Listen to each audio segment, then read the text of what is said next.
A collective chill ran through those of us assembled on the wall as the rider made his declaration. "What do we do?" I asked Randy. It seemed that the real enemy was before us, but as he sat his horse less than 100 feet away, I couldn't find my nerve. The air was full of ice. It was hard to find my breath. "We fight," came a surprisingly steady voice from behind us. We turned to see the lady, a thin, graceful sword in her hand as she approached the gate.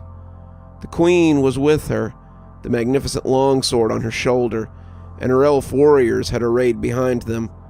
The other Brandylow, weapons at the ready, stood loosely around her, and though less impressive, they were no less fierce than the queen's 20. The gnomes had come too, the little potatoes forming something like a mob of soccer hooligans as they gathered in 7 or 8 tight clusters. The guardians had arrived, Rasfiel and his family, and they looked very large as they towered at the back of the group. "Milady, you should be," Randy started, but she cut him off. "I've hidden in my grove while others fought for me for too long. Gabriella's right. I have no right to ask you all to die for me if I won't do the same for you. This is our home, and we will defend it from the depths of winter itself if we have to." Randy nodded. "Open the gates," he said, his eyes settling on me. I wanted to ask if he had lost his mind. We were still outnumbered 5-1, maybe more, and if we left our walls, we'd be dead in minutes. The scarecrows had proven less fearsome than we thought, but they were still so many of them. We probably hadn't even seen everything they had to throw at us, but I realized that none of that mattered as my hands grasped the smooth wood of the gate's crossbar. The lady had spoken, so we would fight. At the end of the day, it was a fact I had realized at the lily pond when Gabrielle had asked how the lady could sacrifice us. Our power was her power, our love for her unquestioning, and we would throw ourselves on the spears of her enemies if she asked. As the gate opened and we prepared to head into battle, I hoped it wouldn't be the end of my story. If it was, I hoped there would be someone to tell my ending around a fire the next time Brandylow gathered. I felt Grandpa grab me under the arm as he helped me to my feet. "Steady on, son. He's not the biggest boogin I've ever seen, and he won't be the last." The warriors had moved to stand behind him, protecting his back from the stationary scarecrows, and looking at them made me think these people might be from Glimmer's clan. They had the same white hair, the pointed ears, same as my favorite forest dweller, but I supposed that didn't make them related to her. If Grandpa knew, he wasn't elaborating. He stood shoulder to shoulder with me, ready to stand against the towering green night. The armored man seemed to smirk down at him. "Old man, I can feel your power, and while impressive for one of your kind, you are nothing to me but this world's most impressive insect. Take your apprentice and fly away before I swat you along with these interlopers." In response, Grandpa laughed. "You boogins always think you're the biggest fish in the pond, but I haven't met a one of you that couldn't be surprised." The axe screeched as it ran across the pavement. "We shall see." Behind him, the shadows began to stretch, and I could see other things approaching. They were huge, their bodies oddly shaped, and the writhing mass that formed it set my teeth on edge. As they came up behind their master, my mind seemed unable to make sense of them. They were like corn plants, wound together into a throbbing torso of writhing snakes with a pair of bulging arms hanging from them.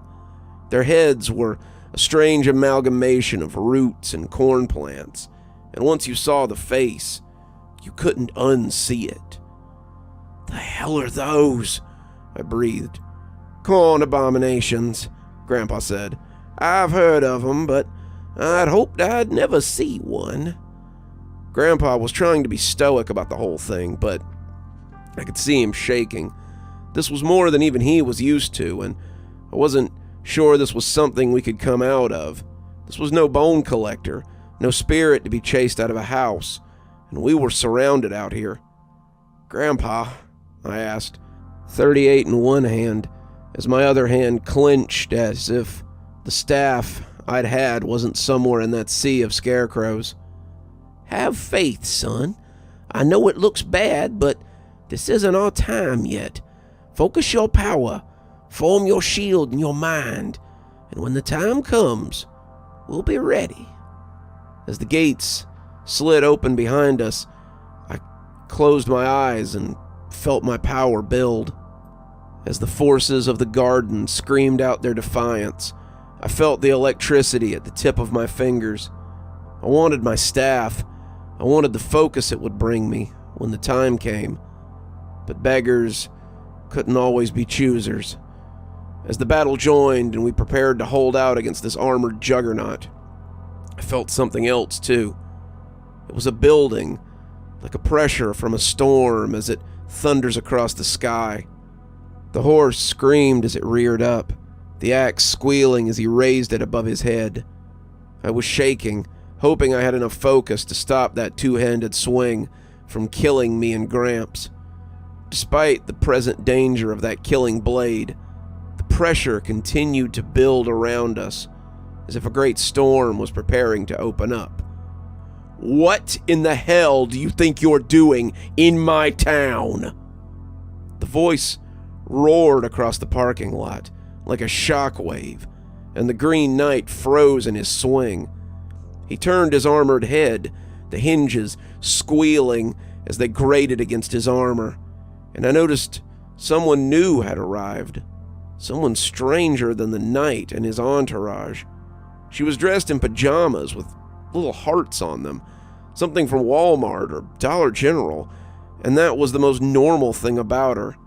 A pair of horns jutted through a perfectly normal tousle of chestnut hair, her leather wings having turned her terry cloth robe into a tattered cape. She was a being at odds with herself, her monstrous nature made almost mundane by the image of it bursting from a perfectly normal woman. That was the only reason I recognized her at all. It was hard not to when we had passed one of her billboards on the way here. She'd been carrying a smaller, dark-haired woman, and as she let her down, I could feel that she also wasn't quite what she seemed.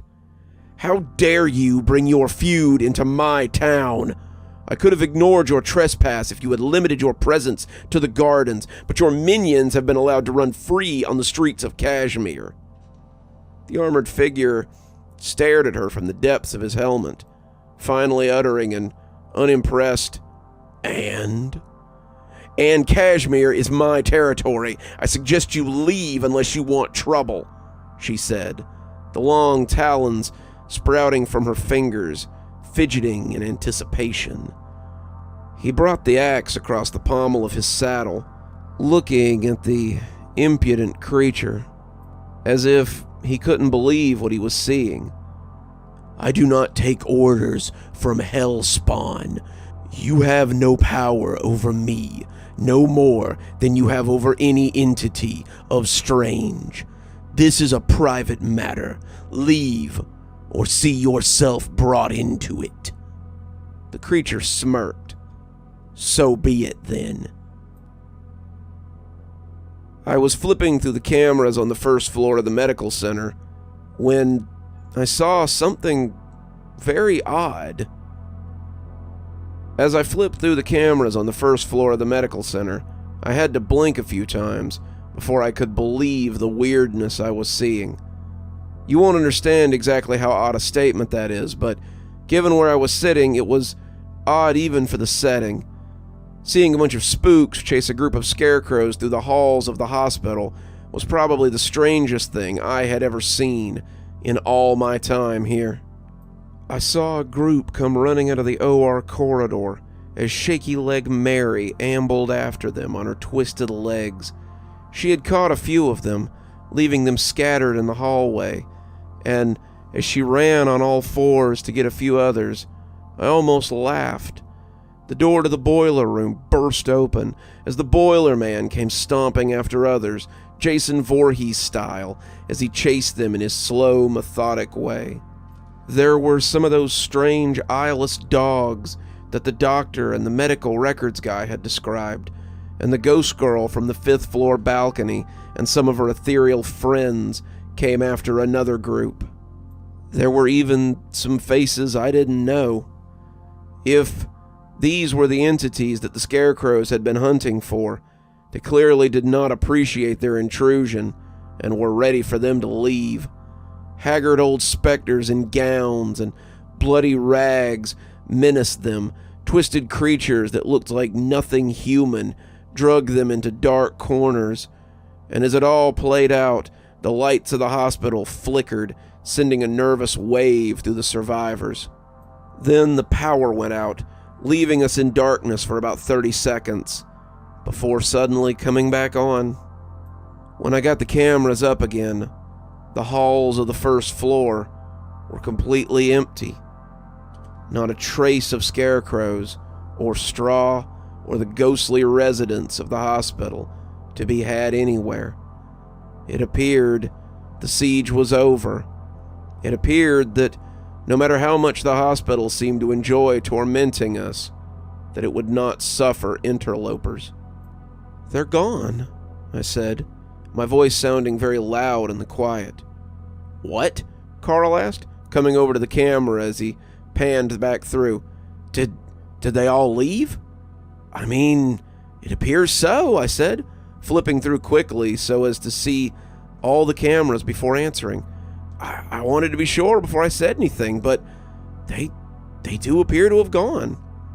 Carl nodded, rounding up 3 or 4 members of the security crew, as well as a few volunteers to help sweep the 1st floor.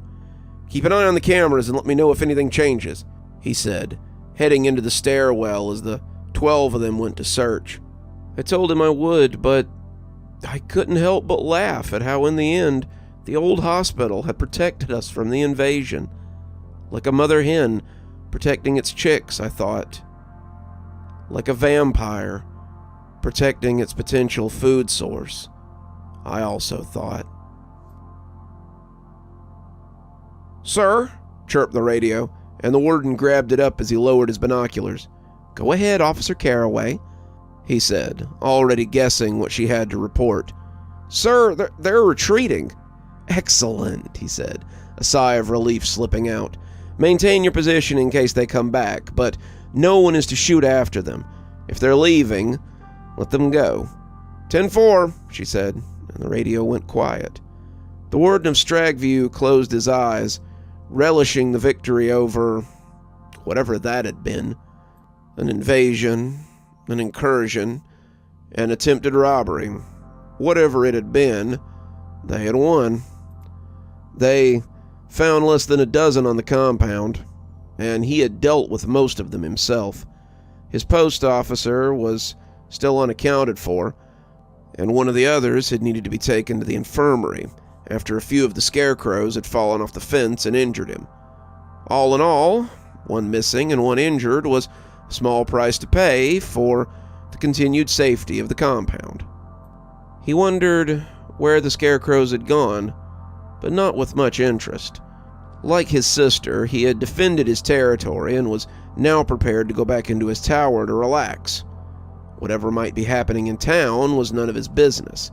Tonight, Stragview had defended itself successfully from outsiders entering the compound, and he would take that win. There was a decanter of aged scotch and a half-smoked cigar waiting for him on his desk, and he could think of few better ways to celebrate his victory. "We came for the totem and the laughing shadows. They ain't yours, neither of 'em, and we want 'em."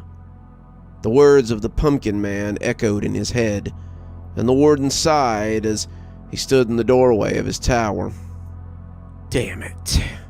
He still had a message to send, and until he did, that scotch would taste like sludge. "Control," he said into the radio. "I am returning to my office. Get Sergeant Hefsley on the phone and tell him that he's been promoted to captain of D-Card. He can start tonight. Get maintenance down here ASAP and let Captain Kelly out, and send him to my office to wait. If he leaves, that's okay too. I'll reach him later. Till then, I am not to be disturbed." They said something back, but he dropped the radio after finishing. He rose into the air on leathery wings and was away before he heard any of it. In the parking lot of the Botanical Garden, a fierce battle was underway, and the Brandylow would tell tales of it for years to come. Those who escaped it, of course. The Pale Lady and her forces cut into the Scarecrows, but their fugue wasn't to last. Randy and his deputies led the ranks of the Lady against them, cutting through them with fiery resolve. The Grove Guardians swept them aside easily, parting the Sackcloth Legion, and the gnomes chewed many of them into threadbare piles. The Moon Elves fought with them too, sending hay and cloth fluttering to the ground. More of the Pumpkinheads came out of the fog, helping direct the Scarecrows and put them in formations. They had bats, long silver things that they swung with ease, and when the Corn Abominations joined the fight, the Grove Guardians were forced to break away and answer them. They fought to reach the group that stood against the Green Man. They were sorely pressed, but holding their own regardless. The old man and his apprentice kept their unlikely allies from being cut to ribbons, and as the apprentice fired his weapon and the old man kept the Green Man on his toes, the guardian of Cashmere and her unlikely lover did battle with the vengeful spirit of Strange. But the Green Man was resourceful, and he would not be so easily put aside. "I panted out, stumbling back as the green behemoth slashed his axe at us again. "I don't know how much longer I can do this, Gramps." He started to say something, but spun and brought a wall of air between that axe and the creature I still suspected was Dr. Pamela Winters. I couldn't imagine it being anyone else. Her face was on commercials, billboards, and bus stations for 3 counties in any direction, and the resemblance was too uncanny to be anything else. Yet, here she was, moving like an anime character as she hit this ridiculous Ren Fair reject again and again. She would crash into him, her wings pushing her forward at an alarming speed before moving away so the dark-haired woman could slam into his other side. Her companion's composure slipped more and more with each attack, and she was beginning to resemble some low-budget movie monster. It was all so weird, and if my hand and ass hadn't still been stinging from the fight with the Pumpkinhead, I'd have thought I was having some elaborate dream. "Do what you can, kid," he shouted, shoving the knight back before the axe could slice through the possible doctor. "If these two go down, we may be in a real pickle." His horse reared up suddenly on my left, iron-shod hooves boxing the air, and I bellowed in rage as I pushed out enough raw energy to shove it over as the killing blows rained down on me. I was almost out of gas, and I knew it. Using my talent with any amount of confidence was still new to me, and the power I was throwing around was raw and untrained. I was like a sieve straining noodles, pushing out way more than I needed to with every successful task. Something rose up on my left again, and I put a bullet in it, almost forgetting the gun was in my hand. The Scarecrow went down in a flurry of chaff, but when I tried to blast the one behind it, the cylinder fell on an empty chamber. I reached into my pocket, dumping the spent shells and popping in fresh, and that's when I saw it. It had been kicked a little further than I had expected, but I could see the black lacquered length of my staff as it lay on the concrete a few feet away. I slid the gun back into my pocket after snapping it shut and lunged for the stick before it could get any further. When my hands settled on the comfortable wooden grip, however, something loomed up to my right, and I turned to find another Pumpkinhead grinning down at me. "End of the line, runt," he laughed, raising the bat for a strike. I lifted the stick to catch it, but when something sparked off the bat and sent it spilling out of his hands, we both looked over to see a furry goat man in a security uniform, the barrel of his shotgun still smoking.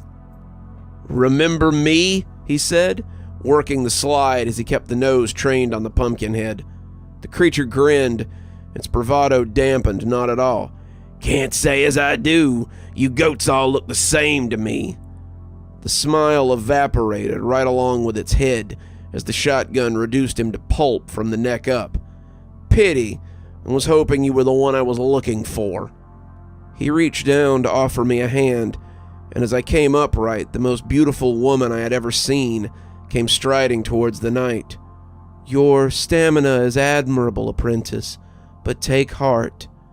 When she smiled at me, I felt my tired and achy muscles loosen, and it was like localized Bengay had been spread across every inch of my hurting body. Being near her was like laying on a beach at the height of summer, and I felt a renewed strength wash over me. She was the antithesis of the other, and I could see why so many would fight for her. I have been fighting winter since I arrived in this strange world, and I don't intend to stop now. Winter gritted her teeth, not sure how she was going to get rid of this annoying armored pain in the ass. Maggie had several half-healed wounds from close calls with the Green Man, and Winter hadn't come away unscathed. If it hadn't been for the old man and his apprentice, she wasn't sure how they would have stood a chance against him. But so far, they had managed to avoid being ripped asunder by that huge axe of his. Winter wasn't too worried about herself. Her form could be fixed, and the worst this thing could do is send her back to the pits that had spawned her. Maggie, on the other hand, was not so lucky. She was nimble, but Winter could see the creature heaving for breath as a long gash across her front knit back together with slow deliciousness. The delicate voice of Winter counseled to let the miserable wretch smash herself against the otherworldly being until she broke. But Pamela reminded her that this was why they had left her father's hall in the first place.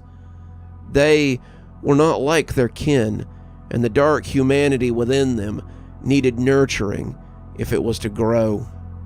She loved Marguerite, and the thought of her being destroyed made Pamela want to weep.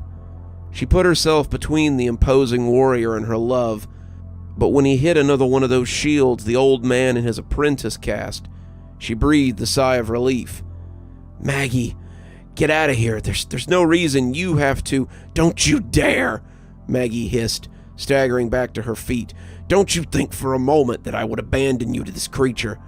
I will stand with you until I am no more, and that's all there is to it." Pamela wanted to argue with her, but Winter understood. "So be it. Come on, then. We need to save the..." But Maggie gasped as something slammed a gnarled fist into her, hard enough to snap her collarbone like a twig. Winter roared in anger, turning to call flames in the direction of the root creature that had caught them off guard.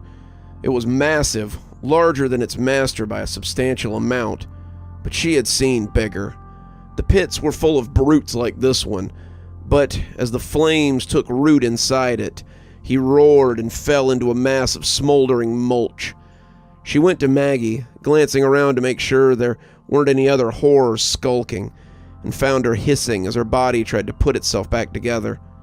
Pamela wasn't sure what to do. She couldn't leave Maggie, but if she left, then this creature would grow bolder with her exit. She glanced back at the knight and saw that he had stopped coming towards her, turning instead as he made his way towards the Magi. Their group of moon elves was holding off the scarecrows, their hands full with the endless waves of sack men, and Winter realized that she couldn't help him. As the scarecrows began to come out of the fog towards them, their numbers swelling yet again, Winter dashed her hand at them and reveled as the fire kissed their dry bodies. The Magi would have to do for himself, and she hoped he would be okay. The old man had once called her a succubus, had actually stood outside her clinic and told people how she was trying to steal their life force under the guise of help. She smirked.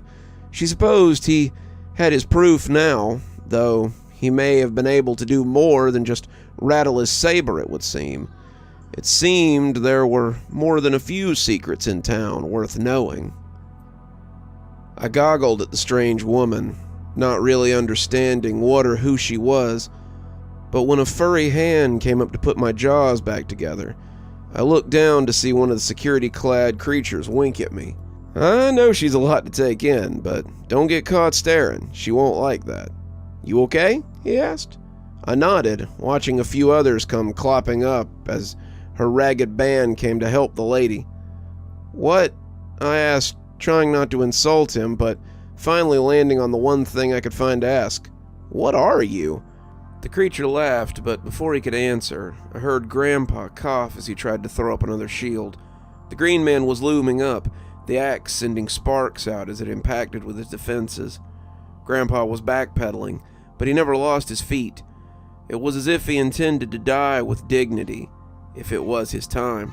My shot rang off the helmet of the Green Warrior before I could think better of it, and when he turned to look at me, he saw her. "You," he gasped, turning away from Grandpa as the two stared at each other. We cut around them, letting them have their standoff, and when I put an arm around Grandpa, he sagged against me. "Thanks, kid. I was almost Hey, you're a Brandylow, aren't you?" He coughed as he finished, and it was a cough I was beginning to think would put him back on breathing treatments when, or if, we got back home. The creature nodded. "I am, one of many. The lady's here now, so if you all want to rest, feel free to—" "Balls to that!" Grandpa husked, turning back to watch the lady stride delicately towards the night. "She may yet need our help." The Brandylow shrugged. "Who knows? You might be right."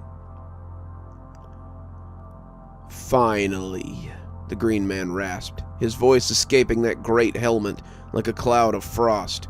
"You have come to meet your better."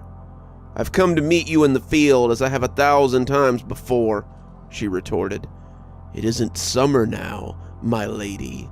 Not fall or spring either. This is the heart of winter, and you cannot win." She took up her rapier, that long, delicate blade that she had so often used to hold this one at bay, and smiled. "I suppose we'll see about that." The axe rose, his arms lifting it easily, and as it swung over her like a guillotine, the lady prepared to live or die. She put that first stroke aside with a motion of fluid grace and smiled as the head buried itself into the parking lot. "You'll not have me so easy, O Winter Lord. I am not some village maiden or willing sacrifice.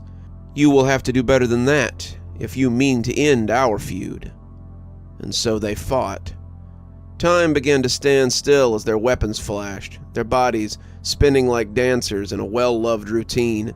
The two had done this so many times before, their armies within range ravaging the landscape, leaving whole continents locked in mortal combat between the two rivals. That was why they had been expelled, after all. They'd been sent elsewhere for the good of the world, and now this place was their battlefield. The thought that this world would be the final confrontation was as unthinkable to her as the idea that she might not be here to bring in the next season's flowers. She never sought him, but was always pursued. She loved the world, loved it as much as he seemed to despise it, and it was always he who sought to stop the growing season. Their blades flashed, their weapons clashed, and the world around them seemed to leave them encapsulated. To her chagrin, she was the first one to miss a step, and she paid for it dearly. The axe arced out, slicing her calf and sending her stumbling. She blocked the next blow, and the one after that, but when he shoved her with the haft of his massive axe, she fell onto the rough stone lot where so many of her victims left their cars forever. She spun, meaning to catch the blow, but She saw it hovering above her as her adversary tried in vain to push it down and end her life. It seemed the old wizard and his apprentice had some juice left after all. He growled, lifting his weapon to strike again, when something hit him in the side and sent him stumbling.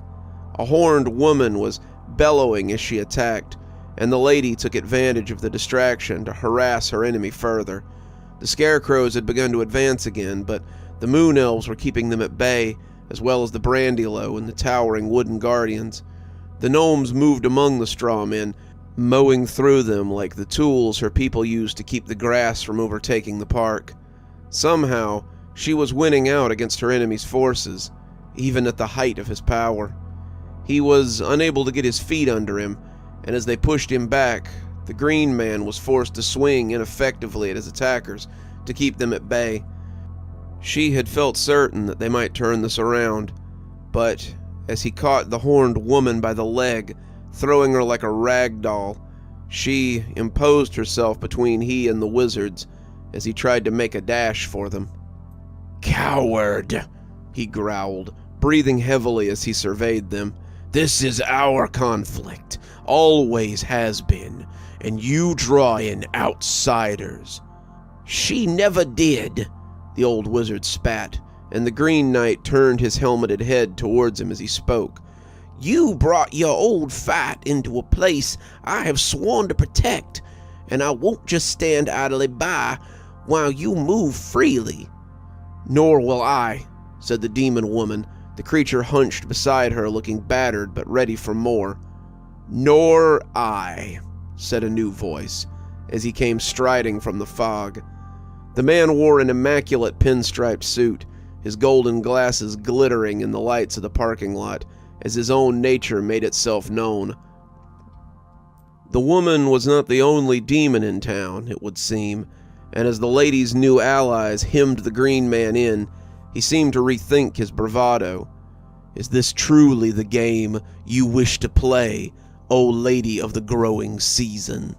The rules have always been the two of us, our armies, our wills, but if you wish to change the rules, then I too can adapt." She started to tell him that they hadn't come to any call she had sent up, but the demon woman answered for her. "You have come to our town and made your rivalry our business. Next time you return, remember that Cashmere has things ready to defend those who reside here, this lady among them." The green man glanced around, not sure what to make of all that, and when the fog rolled in suddenly, she feared no retaliation from this one. "Next time," came his whispered response. "I won't play quite so fair. Until then." And when the fog cleared, it was all gone. The scarecrows, the corn creatures, the skeletal horse, and its rider were all gone. A cheer went up from the assembled fighters, and the lady breathed a sigh of relief. They had won, somehow. "Better late than never, brother," Winter said, thinking this may have been the only time in their lives when she was happy to see him. "I assumed you had it under control. Besides, I had trouble on the home front I had to take care of first." She smirked, sure he was being cagey, but appreciating his presence if not his strength. "Sister, who is this you have here? I haven't seen one of her kind in quite some time." Maggie stiffened a little, her body clearly still trying to put itself to rights, and offered a shaky hand to the Warden of Stragview. "I am Marguerite," she said, the words painful.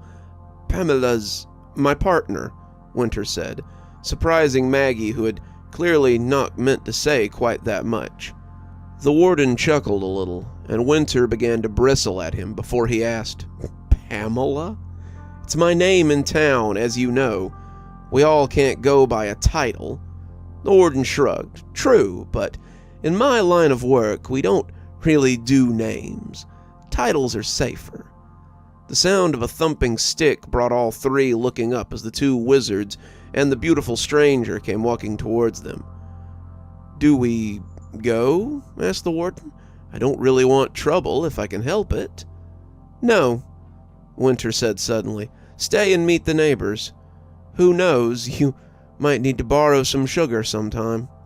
The lady bowed to them, the two humans bowing a little more stiffly before she introduced herself as the Pale Lady. "Ah," the Warden said, "another cast-off from Strange.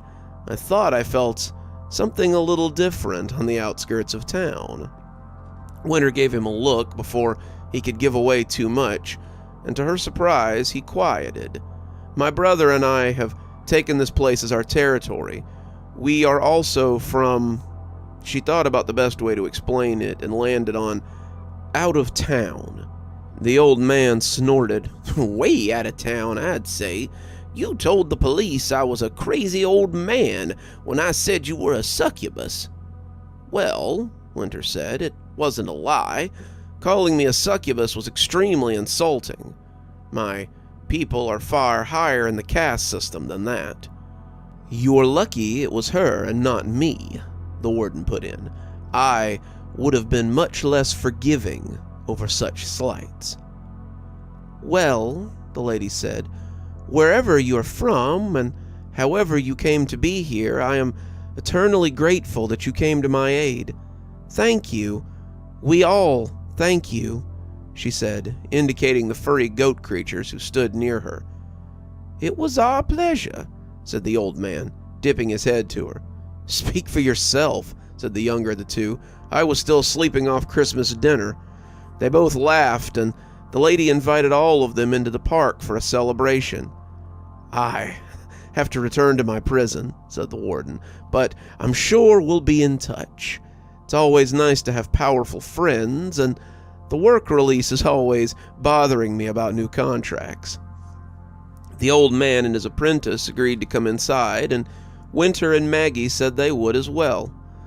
What followed was a party to rival any the area had seen in quite some time. The wine flowed, the festivities became raucous, and all involved ate and drank till their hearts were satisfied.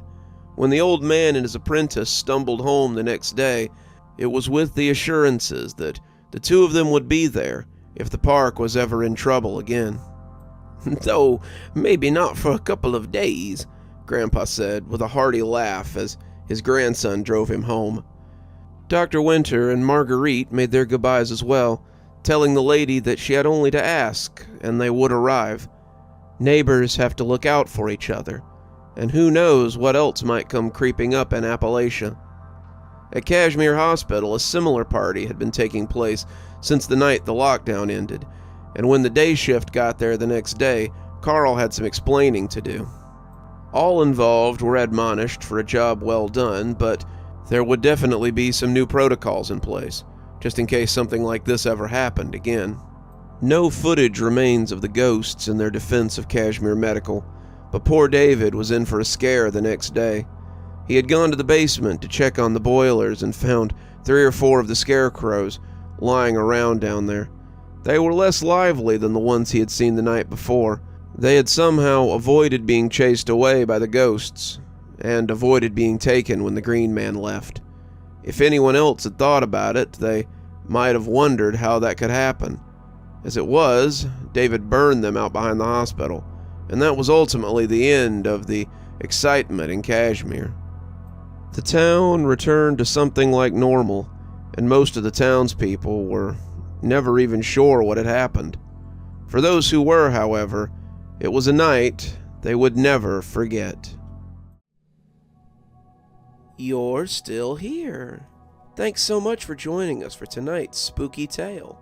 If you'd like a little bit more spooky in your life, why not click on one of the videos that appears at the end of our story, or maybe head on over to one of our playlists where you can get your fill of spooky content. If you like your spooky a little more tactile, I've got a new book that's come out. If you'd like your own copy, there's a link below in the description where you can get your own copy of my spooky book. If you like what you see here on the channel and think you might like to support in a more monetized way, then why not come over to Patreon or become a member on YouTube? Speaking of, let's go ahead and thank our members now. Thanks to Civ Garstad and Unicorn Hollow for being our spooky ghost contributors. Thanks to Saikat, Kendall, Janet and Chris Kinsella for being our Spooky Skeleton tier contributors.